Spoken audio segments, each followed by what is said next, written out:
Najważniejsze transmisje sportowe masz teraz na wyciągnięcie ręki. Pobierz darmową aplikację TVP Sport. Link znajdziesz w opisie. Szanowni Państwo, znajdujemy się w gościnnych progach restauracji Jasi Małgosia. Dziś mam niezwykłą przyjemność porozmawiać z człowiekiem, który jest znany na całym świecie, jest głosem światowego boksu. The fight starts now! The voice of boxing, David Diamante. Nice to see you in Poland. Thank you, Matthew. It's great to be here. What brings you here, and is it your first time in our country? It is my first time in Poland. I've been to many countries surrounding Poland, but it's my actually first time here, and I'm finding it really wonderful. There's a lot of history. I find the people to be incredibly welcoming, very friendly, and it's very clean. It's a very clean place, and the food, come on, delicious. Yes, it's true. I know that you were to the museum, yes, in Warsaw.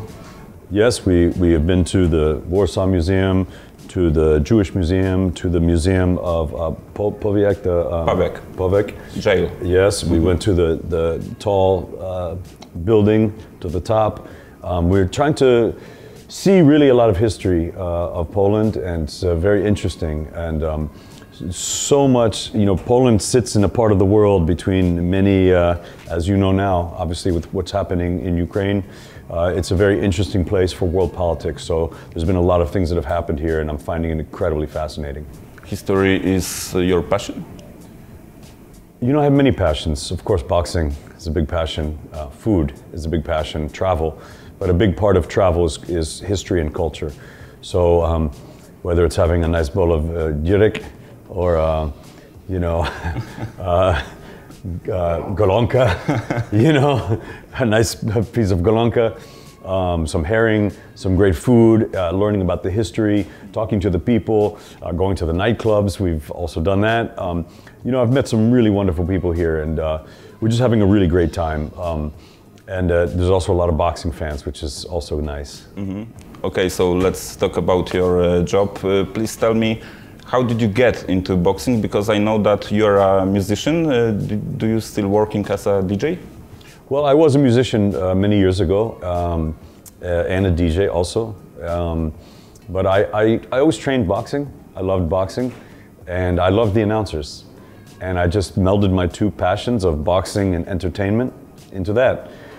And I did it a long time ago, and it was more just for passion, because I love the sport. Never really for about money or fame, and then it really took off, and I've been doing it now so long, and it's really, it's changed my life incredibly. Boxing is first or basketball? Oh, definitely boxing first. Yes, I started in boxing. I always loved basketball, and I played basketball as a kid also. Mm-hmm.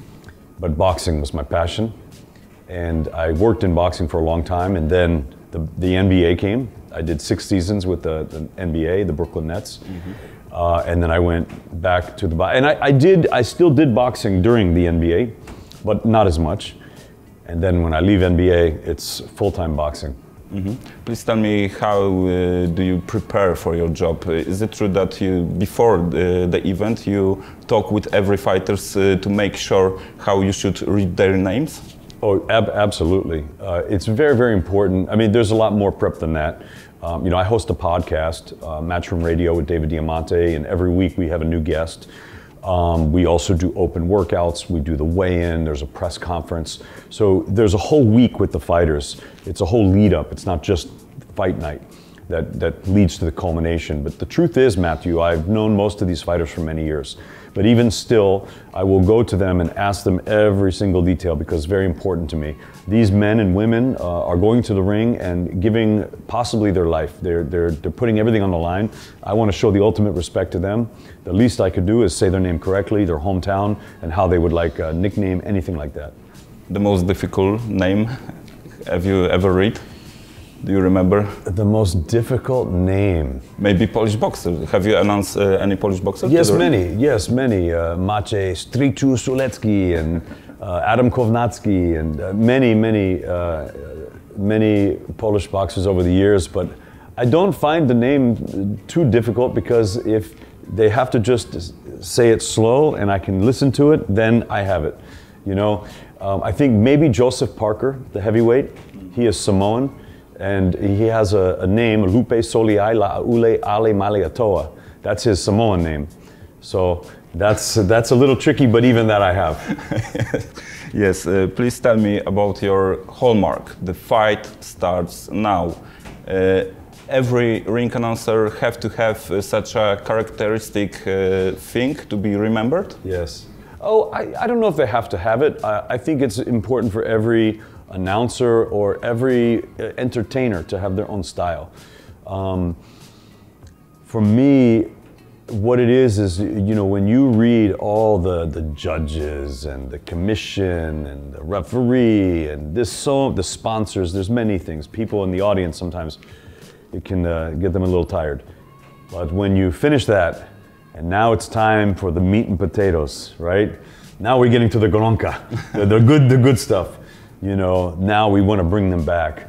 So we say the time has come. I said the time has come. Everyone wakes up, you know, from the four corners of the world to the four corners of this ring right here in Warsaw, Poland. The fight starts now, you know, and just really to get everyone excited, like, whoa, here we go. A call to action, you know, wake them up. Now, this is what we've waited so much time. We've paid our money. We've heard the talking. We talk to our friends. Who do you think will win? I don't know who will win. I don't know. Back and forth. Now, the fight starts now. Introducing this person, then there's the bell. There's no more, you know, and I find it very, very exciting. This is a lot of adrenaline, not only for views, not only for your fighters, but for you too. Oh, absolutely, Matthew. Oh, absolutely. And that's one of the reasons I have to tell you, this job I think is addictive. It's addictive, my friend, because to be in the center of the ring and the energy of the two men or the two women that are facing off, you know, really, you feel that energy, you know, and the people all around, you feel the energy. And big fight week, people from the whole world are calling me, texting me. So it's not just the people there, the thousands that are there, but the millions from around the world. They're watching. And you know this, and it's, you know, I don't like to, it's funny, people ask sometimes, do you rehearse? And I don't. Because the thing is, for me, I have to feel it in the moment. Because I am also a fan. Number one, I'm a fan. I love it myself.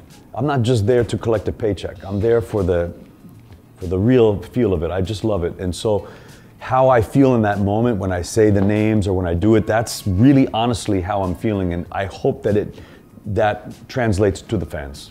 Mm-hmm. Another thing that distinguishes you, that you repeat the names of the fighters. Matthew. Is it referred to Matthew. The traditions? Yes. It is. It's when I came up in boxing, there were the old classic guys from Johnny Addy to Ed Darien, Mark Bureau. They used to do it, and that's what I heard. And the reason they started this many, many years ago, the tradition goes that the sound systems back in the day were not so good. So they would say to this side, Matthew, and then over here, Matthew, so both people could hear both sides of the place. That's the folklore of how it started. It's very characteristic. Yes, but it was very traditional of the sport many, many years ago, but no one does it anymore. And I always loved it. And to me, it was the correct way to announce boxing. So I said, well, I'm going to do this because it's the tradition. One of the things I love about boxing, it's a traditional sport. So even though we have new fighters, great fighters, always breaking boundaries, I still like tradition. Mm-hmm. I have to ask you about that. In 2021, you have had a serious accident on motorcycle. I did. Are you okay right now? Yes, I'm doing very well. Because I know you have a back surgery, yeah? I had back surgery, but you know, the truth is I am in quite a bit of pain, but you know, we have to move on with life, and I'm very lucky to be walking. I broke my spine in 4 places. I have 2 rods and 9 screws in my back, and you know, it's a struggle. It's a struggle, but I'm very lucky to be walking, and the surgeon I had was incredible, and my therapist was great, and every day I'm still working, and I do a lot of physical work to keep my back in good condition. It's very painful, but this is life, and you got to pay to play, and I rode motorcycles for many years, and I had to pay, so. Did you feel the support of boxing community? Because I saw a lot of wishes on your social media. Matthew, I'm glad you talk about this because, you know, this was a very difficult time for me and my family. And the support that I felt from not just the boxing community, but particularly the boxing community, but from so many different people and from so many countries, from Poland, people here, people from all over the world, from Mexico, from England, America, from Asia, the Philippines. I couldn't believe it. And I was very, very injured. I was not able to write back to people at the time in the hospital, but I saw the messages. And it was so difficult what I was going through, the recovery. It really helped me spiritually. It helped lift me. So I want to just thank everybody for that because, and to tell them, please, if you know someone going through something, send them a message. Because even if they don't get back to you, they're seeing it and it will help them. It helped me, and I want to thank everyone for that. Can you still ride a motorcycle? Because I know this is your great passion. It was, but I have stopped riding. I have not ridden since the accident, and I have no plans to get back on at this time. Mm-hmm. Another your great passion is cigars. Can you say something more about this? You know, I do love cigars. I owned a cigar bar for many years in New York. I had my own brand of cigar. It's just a truly organic, interesting product. I enjoy them. I would never push smoking for anyone, so I would say if you don't smoke, please don't smoke. But for me, it's something I enjoy. I don't drink, I don't do drugs, I don't smoke cigarettes, but I love cigars. I have found some really wonderful cigar bars here in Warsaw. There are some very good ones out there. I'm not going to say the names, but we've been to several. And there's a great cigar community here in Warsaw. So that's been a lot of fun. And yeah, I enjoy cigars. I will be smoking a nice one tonight after dinner. Mm-hmm. And last question, I should ask about it. Is it possible that David Diamante someday will announce the fighters on the Polish event in Poland?